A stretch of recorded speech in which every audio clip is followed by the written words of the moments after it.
दुनिया का सबसे भूतिया गांव कुलधरा राजस्थान। आइए जानते हैं इस गांव की कहानी के बारे में। राजस्थान का कुलधरा गांव न सिर्फ भारत बल्कि दुनिया के सबसे भूतिया गांवों में से एक है। 200 साल बाद भी यह गांव आज तक दोबारा नहीं बस सका। इस लेख के माध्यम से उस कहानी के बारे में जहां 5000 लोगों ने रातों रात गांव खाली कर दिया। भारत की पारंपरिक भूमि में कई ऐसे रहस्य दफन हैं जो कई वर्षों या यूं कहें कि सदियों बाद भी आज भी उसी तरह ताज़ा और अनसुलझे हैं जैसे पहले हुआ करते थे। ये रहस्य ऐसे हैं कि इन्हें जितना सुलझाने की कोशिश करो ये उतना ही उलझते जाते हैं। ऐसा ही एक राज राजस्थान के जैसलमेर जिले के कुलधरा गांव में भी दफन है। ये गांव पिछले 170 सालों से वीरान पड़ा है। एक ऐसा गांव जो रातों रात वीरान हो गया और सदियों से लोग आज तक नहीं समझ पाए कि इस गांव के वीरान होने का रहस्य क्या था। राजस्थान की गोल्डन सिटी जैसलमेर से 20 किलोमीटर की दूरी पर स्थित कुलधरा गांव पर्यटकों द्वारा देखी जाने वाली सबसे खास जगहों best places to visit in Jaisalmer में से एक है। जब आप इस जगह पर जाएंगे तो आपको पता चलेगा कि यह गांव राजस्थान के सबसे खास आकर्षणों में से एक है जिसे आपको अपने यात्रा कार्यक्रम में जरूर शामिल करना चाहिए। राज्य के रेगिस्तान के अलावा ये जगह सुंदर और खूबसूरती के कारण काफी मशहूर है। कुछ लोग कुलधरा गांव को डरावना और भूतिया बताते हैं। इस गांव और इसके आसपास कई भूतिया और असाधारण गतिविधियों की कहानियां हैं, लेकिन इसका पुख्ता सबूत आज तक कोई नहीं दे पाया है। कुलधरा गांव अपनी स्थापत्य सुंदरता और इतिहास के कारण घूमने के लिए एक बहुत ही दिलचस्प जगह है। अगर आप कुलधरा गांव के बारे में अधिक जानना चाहते हैं या इस जगह पर जाने की योजना बना रहे हैं तो इस blog Jaisalmer haunted village Kuldhara story in Hindi को जरूर पढ़ें, क्योंकि इसमें हमने कुलधरा का इतिहास, रहस्य, इतिहास और घूमने की जगहों के बारे में पूरी जानकारी दी है। कुलधरा गांव मूलतः ब्राह्मणों द्वारा बसाया गया था, जो पाली क्षेत्र से जैसलमेर चले आए और कुलधरा गांव में बस गए।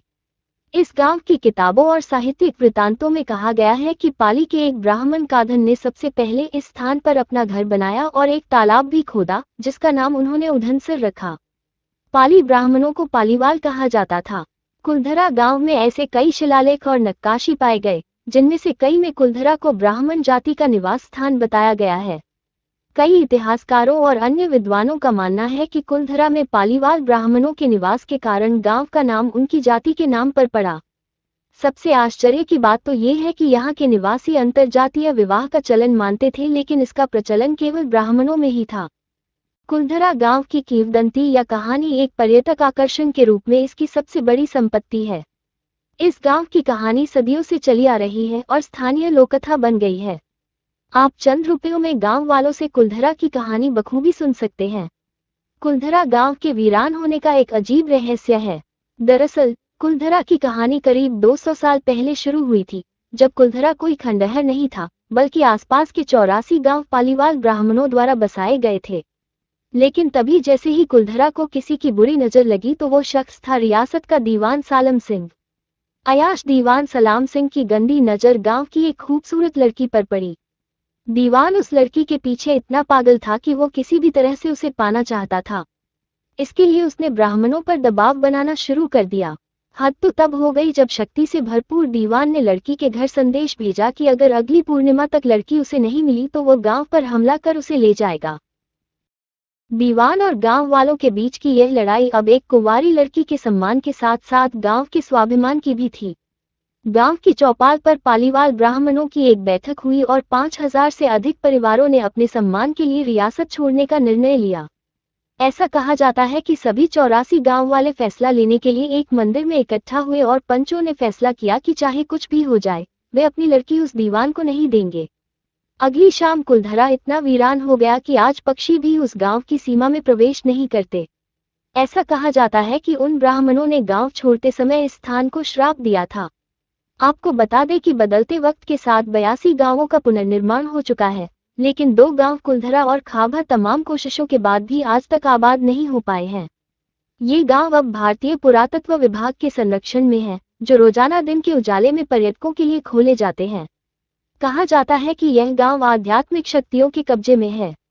पर्यटन स्थल में तब्दील हो चुके कुलधरा गांव में घूमने आने वालों के मुताबिक यहाँ रहने वाले पालीवाल ब्राह्मणों की आहट आज भी सुनाई देती है।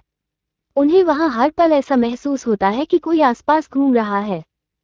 वहां हमेशा बाजार की हलचल, महिलाओं के बात करने की आवाज, उनकी चूड़ियों और पायलों की आवाज आती रहती है। प्रशासन ने इस गांव के बाहरी इलाके में एक गेट बनवाया है, जिसके पार दिन में तो पर्यटक घूमने के लिए आते रहते हैं, लेकिन रात के समय इस गेट को पार करने की कोई हिम्मत नहीं करता। कुलधरा गांव में एक ऐसा मंदिर है जो आज भी श्राप से मुक्त है। यहाँ एक बावड़ी भी है जो उन दिनों पीने के पानी का स्रोत थी।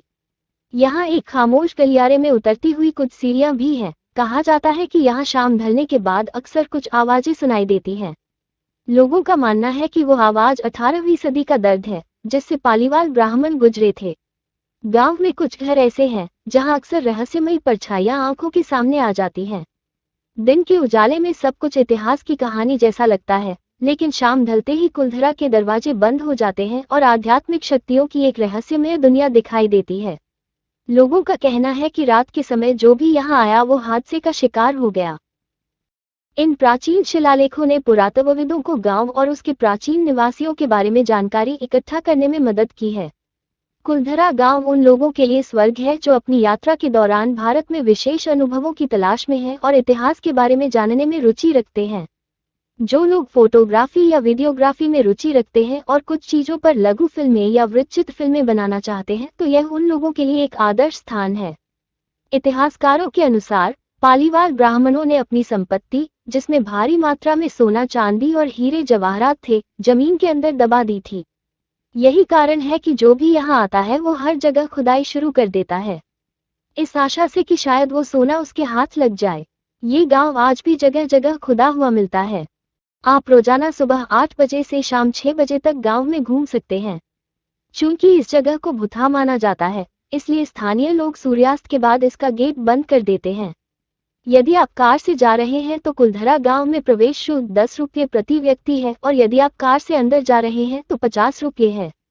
राजस्थान एक ऐसा राज्य है जो साल के आधे समय अत्यधिक गर्म रहता है, जिसके कारण कुलधरा की यात्रा का आदर्श समय अक्टूबर से मार्च तक होगा। इन महीनों में गर्मी थोड़ी कम होती है, इसलिए इस समय आप सूरज की चिलचिलाती गर्मी से बच सकते हैं और रेगिस्तान में घूमने का आनंद ले सकते हैं। कुलधरा गांव जैसलमेर के मुख्य शहर से लगभग 18-20 किलोमीटर की दूरी पर है। इसलिए राजस्थान में यात्रा करते समय जब आप जैसलमेर पहुंचेंगे तो आप शहर से कैब ले सकते हैं। ये कैब आपको कुलधरा गांव तक ले जाएंगी। अगर आप जैसलमेर के कुलधरा गांव जाने के लिए हवाई मार्ग चुनते हैं तो हम आपको बता दें कि कुलधरा का निकटतम हवाई अड्डा जैसलमेर है, जो इस गांव से 22 किलोमीटर दूर है और यह हवाई अड्डा मुंबई, दिल्ली और बेंगलुरु से बेहतर है। एक तरह से जुड़ा हुआ सबसे अच्छा विकल्प जोधपुर हवाई अड्डा है, जो लगभग 285 किलोमीटर की दूरी पर स्थित है। कुलधरा गांव से लगभग 2 किलोमीटर की दूरी पर जैसलमेर का रेलवे स्टेशन है। ये स्टेशन दिल्ली, मुंबई और बेंगलोर देश के अन्य प्रमुख शहरों से बहुत अच्छी तरह से जुड़ा हुआ है। अगर कहानी अच्छी लगी हो तो वीडियो को लाइक, शेयर और सब्सक्राइब जरूर करें।